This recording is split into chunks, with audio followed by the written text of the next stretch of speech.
Hello, everyone. It's Kelly from the Hub. Nice to see everybody. I'm here with our friend Lauren from Compass Mark. Lauren, how are you? I'm doing well. Thank you, Kelly. Good. So, today we're talking about conflict, and I think that this is incredibly appropriate given, well, just given everything that we're doing. Um, so, let's just get right into it. Um, I shouldn't have conflict. If I have conflict, I got to work it out so that there's not more conflict. So help me with all of it. Sure. Well, I think just like with stress, the first thing we have to do is we have to understand what it is, right? So just to understand what conflict is, it's a problem with two sides to it. That is like the most basic definition that you could come up with for conflict. And the truth is that we have conflicts every single day. And some of them are really small and simple, like a disagreement. They could get a little more heated. They might be an argument. They could turn into a fight. They could be as big as a war between countries or as small as two first graders fighting over a cookie, right? Conflicts are just all shapes and sizes. And when you're two But first graders fighting over a cookie, it feels like it's war between two countries. it sure does. Yep. Yeah. It's the same. Conflict can feel really big for the people that are in it. Yep. But yeah, it's two sides who have opposing opinions on things, or are both trying to get what they want out of it. And it's not even necessarily a bad thing.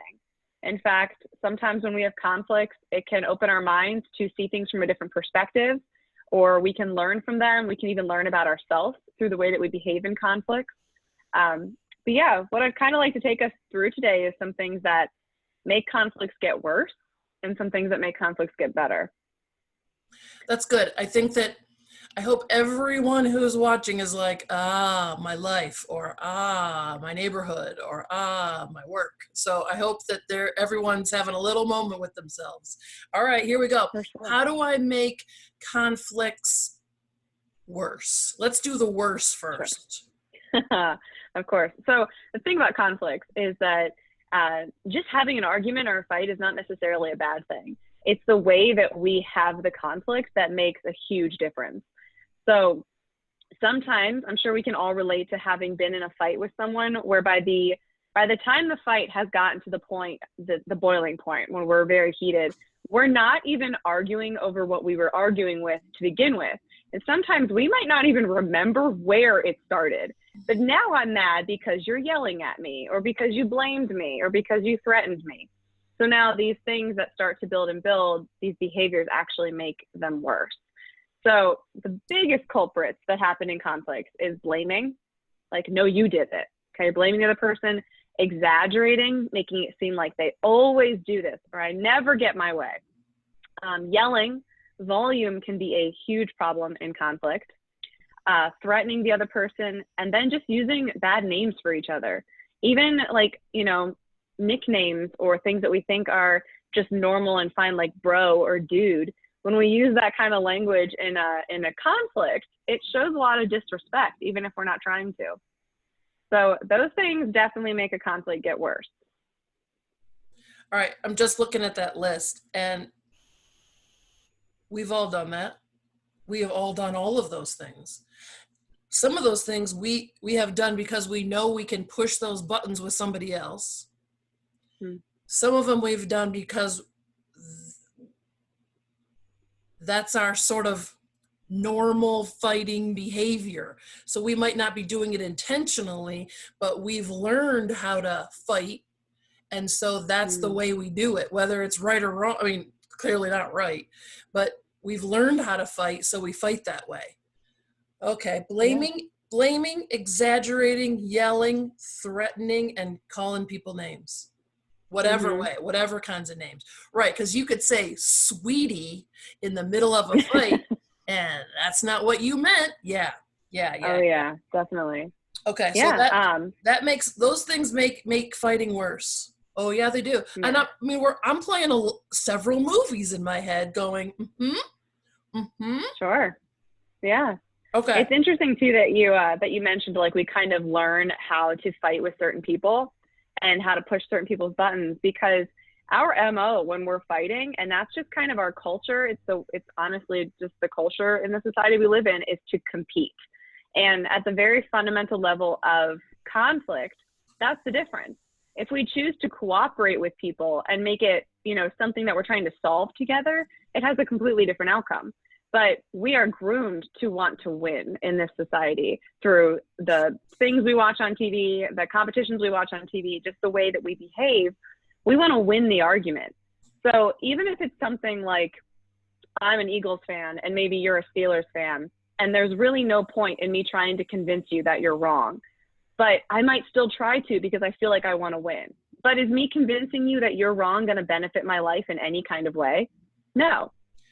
But Right? at that moment, it doesn't matter at all. It's about Doesn't winning matter. whatever fight we're having, whether it's about first grade cookies or football or other things. Exactly. Yeah. Or something that is more personal and more important to us, like politics, religion, and these bigger conversations.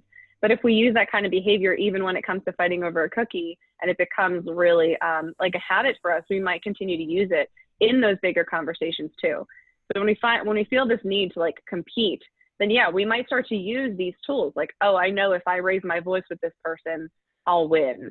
I might start to use that more with them because now it's like a skill I have to win the fight, which is just not the right way to look at things. And it's okay. So I guess I have to ask this. Why do we, sometimes I just want to win. Mm-hmm. And I know that it's not right, but I don't care. But so how, you know what I mean? You're in that moment. Yeah. And that's hard. where I'm at. So am I supposed, I got to stop myself, right? Like I have to stop myself and say, Lauren says, because well, we'll talk about that at the end. I got to stop myself and say, why am I fighting? I should be cooperating. Oh my God, that, but that's hard. so hard. We are really stubborn people and really defensive, and we like to win and succeed. And it's a part of like how we're brought up in this country and this culture and this generation. So it's not totally for us to blame, but it is our job to kind of start to look at it a little differently and understand that, if you look at previous experiences you've had where you've really just fought tooth and nail to be like, no, I'm going to win this fight. How did it turn out? Did your relationship recover the same way that it could have if you had treated it differently? And, I hear a lot of kids say things like, oh, well, they were being mean to me, so I'm going to be mean to them. But, respect is treating other people the way that you want to be treated, even in the face of being disrespected. There has to be someone who makes that choice that they want to cooperate instead of compete. They want to respect instead of disrespect. Right. In all my Sometimes years we have of to teaching, be the bigger person. Well, right. In all my years of teaching, I was the one saying all those words, right? You're like, come on, seriously, you're going to fight about this. And you're better than that. You can't, but in the heat of that moment, I want to win. So it becomes, it's real easy to say when you're on the outside to do those things because I've done it too. Okay, so those are the bad things that we've all done. So let's transfer my brain. How do if in the heat of conflict, how do I make it better? Great. So yeah, sometimes we get into fights and they start to go up that escalator. They start to feel like, they're getting to that point where there's just no coming back from this. I'm going to have to walk out of the room. I'm going to have to like say something that I shouldn't say. Something's going to happen. And we might feel like there is no hope. Like how on earth could I solve a conflict at this point? But there's a couple things to keep in mind that can actually start to bring it back down. And the one thing is to call the person by name. And that might seem really simple. And you definitely don't want to do it in a condescending way. But Lauren, yeah, right. That's never like gonna win, right. Right. We've all done that. Yep. Going back to learning about, communication, keep in mind your tone of voice through this. But yeah, being able to say, oh, John, actually, that's a great point, but let me continue this or something, showing them that you want to respect the conflict, that this isn't just an argument to you, but you actually care about what you're saying and you care about what they're saying. Another big one is to lower your voice. I don't know if this has ever happened to you, but sometimes we get into screaming matches where before we know it, we're actually competing for volume more than we're even competing for the argument. We're just trying to top their volume. And that's kind of ridiculous. And if we can actually bring our voice back down to normal, they're going to start to feel pretty strange, and they're going to bring their voice back down to normal too. So being able to bring it back down to that more calm level. Like, we can keep arguing. Arguing is not necessarily a bad thing, but let's do it in a calmer way. Right. So the next one would be to identify what the actual issue is without blaming the other person. So let's say we are fighting over, we both need the same book for our book report or something. And instead of saying something, yeah, I'm going to get like, it, by the way. Yeah. Okay. So instead of saying something like Kelly, you took the book, now I can't do it, right? Or like blaming you, like, well, if you hadn't taken it, then blah, blah, blah. Instead of saying that, the problem is, you know what, the problem, Kelly, is that we both need this book. So how can we figure this out? Right. So instead of it just being my opinion and you, it's, hey, this is what the actual issue is. The issue is that this is happening and it needs to stop. The issue is that we both wanted this cookie, right? The issue is that I asked you to be home by a certain time, right? So whatever the actual problem is, instead of just blaming the other person. So, you know, we're all in conflict all the time, big or small. So what if the issue is the other person's not being fair?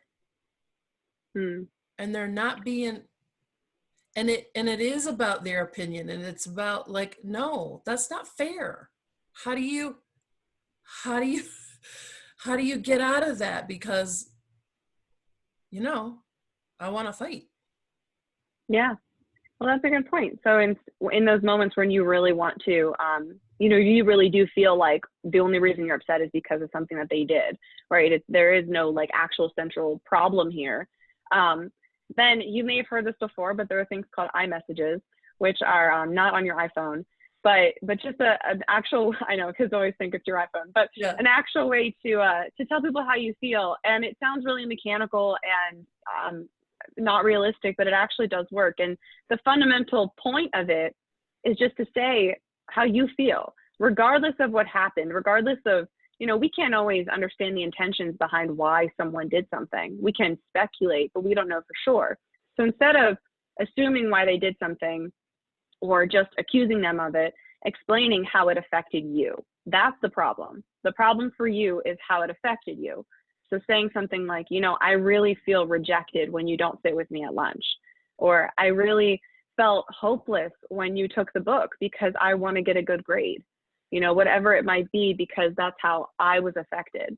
And that can help the other person hopefully see that that's what the problem is that something they did for good or bad or any reason had an impact on you in a negative way. And then you have to calmly talk about it as best you can. So before and work it out. Yeah, exactly. There's one more tool just for bringing that conflict back down, and that's to try to use plural words as much as you can. So using words like we and let's and our, you know, like, let's figure this out together. The problem is we both need this book. How are we going to figure this out? Our issue is we don't communicate. Okay, whatever you can do that is, that's more about, this is something we are both working on. We're both on this journey to figure out this conflict. It's not just about me winning, and it's not just about you winning, right? So yeah, those would be my tips for how to bring it back down once it is kind of out of control. You know, there's always these moments where I wish after people watch this, I could secretly hear all the conversations around the area going, we need to work on this together. You know, like I wish I could hear all the little voices of people going, I feel that we need to talk about this. You know what I mean? I want to hear these things from other people because they work. You're right. They work. It's that you have to be willing to say to yourself, try to get out of your old habits. Take a moment And don't lose your cool. Yeah. And Yeah. walk in somebody else's flip-flops. Yep. Absolutely. That's a big part of it. Even just trying to see it from their side just for a moment can really open your mind to try to figure out or try to see new possibilities, and have that kind of empathy is a big deal. Yeah, absolutely. So, this is a thing that we need to do together, and we have to work together for it. We all have conflicts. They're not something that we should, feel guilty or shameful about. They happen all the time, and they help us grow, and they help our friendships actually strengthen because we learn about each other. We learn about ourselves. But when we ignore them or we avoid them or we treat them poorly, we have to consider the reason I care so much is because I care about this person, or I care about them understanding my point of view. I might not care about all the strangers on social media or the internet or whatever it might be caring so much about how I feel, but this person in my life, I do care about them knowing. So if I care that much, then I need to be cooperative in this so that we can work it out together instead of just trying to push. Right. Because then if you don't, then you are not caring about the relationship, and you could therefore ruin the relationship. And where does that get you? Absolutely. Right. Yeah. Now Well, you're a winner alone. Right. Yeah. Right. So congratulations to yourself. Yep. Exactly. And that's how it works. If we don't work together, we'll just end up alone. But there are a couple ways too that we can solve conflicts if we want to go through those. Yeah. There's like 4 main ways. So number 1 is called don't sweat it. So if it is a problem that is not a big deal, sometimes it's worth just brushing it off. And these are definitely small situations. So, my mom said something that annoyed me. Is it really worth starting an argument? Probably not, just brush it off. My friend knocked my book out of my hands. Is it worth starting an argument? It was probably an accident. Brush it off. So not a big deal. And we can get pretty far with taking advantage of not sweating it, because sometimes we let little tiny things get out of control. Then we add in all those things that made the conflict get worse. And before we know it, we're fighting over what happened? Like nothing. Right. However, that doesn't work if it is a big deal. If it is a big deal, someone hurt your feelings were affected by something, and you don't sweat it, then you're not sweating it. You're actually just avoiding it. And that can be really dangerous for you and for the friendship, because those feelings don't go away. They just get buried. Right. So the next, especially in my pro football example, is called agree to disagree. We are all very passionate people, and there are times in life when we are going to have different opinions than other people. We come from different walks of life. We have different experiences. We're raised by different families, everything that has to do with what makes you who you are.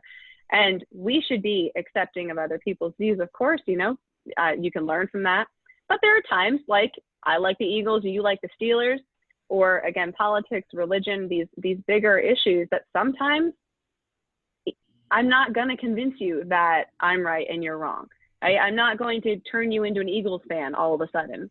So is there really a point in me fighting you to like my team? And sometimes it's safer for everyone to, in that situation, to agree to disagree.